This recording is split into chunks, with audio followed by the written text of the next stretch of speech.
السلام عليكم ورحمة الله وبركاته. النهارده هنعمل لكم صينية لحمة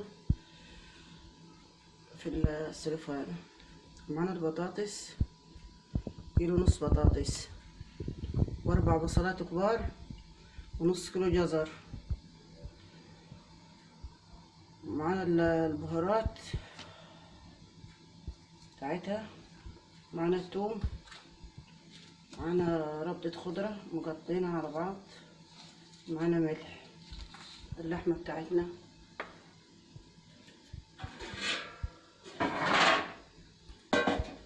نجيب مثلا نكب البصل،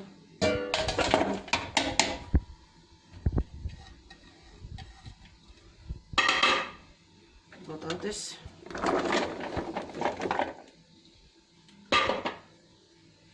الجزر،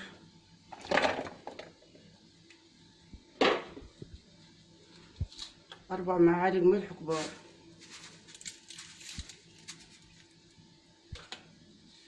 خضرة،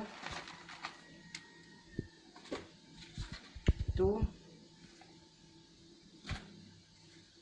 بهارات طبعا انتوا عارفينها، فلفل اسود فيهم. هنقلبوها ونقلبها حلوة.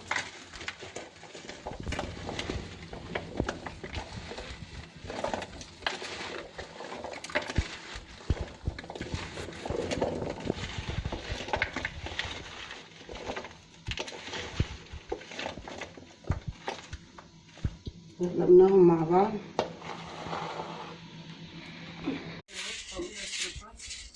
نكب نص الحاجة اللي عملناها.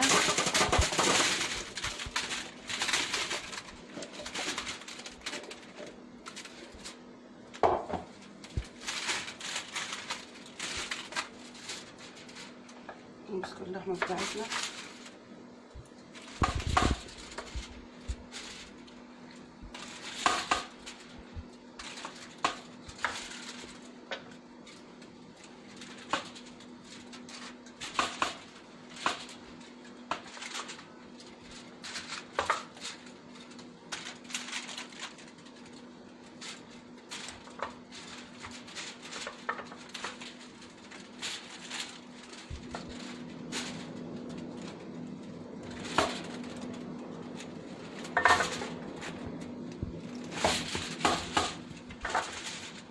غسلنا اللحمة، غسلناها حلو زي ما انتوا شايفين.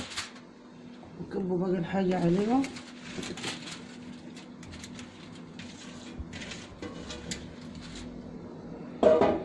نعمل كده.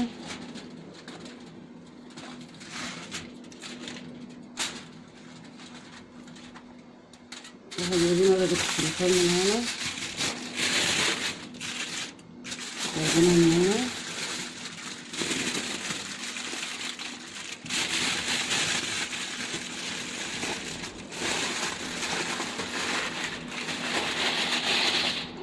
دخلناها كده، دخلناها حلو بعد ما قفلناها كده. بنكبلها في الصينية هنا.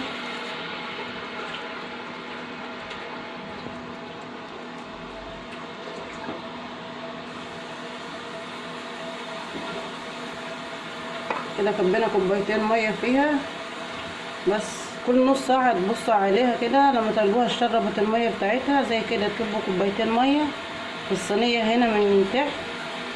بس اخر حاجة كده لما تجرب تستوي معاكم تحطوا كوباية مية وفيها بابة ملح برضو، وتروحوا ايه كبينها في الصينية من تحت. هندخلوها الفرن. تعالوا بعد ما سوينا اللحمة بتاعتنا في الخضار، استوت حلوة اهي، بقت جميلة. معانا لفت ومعانا زيتون. خدت كده في النار، خدت 3 ساعات ونص. زودتها مرتين بس مية زي ما وريتكم في اول الفيديو. وبالهنا والشفا على قلبكم.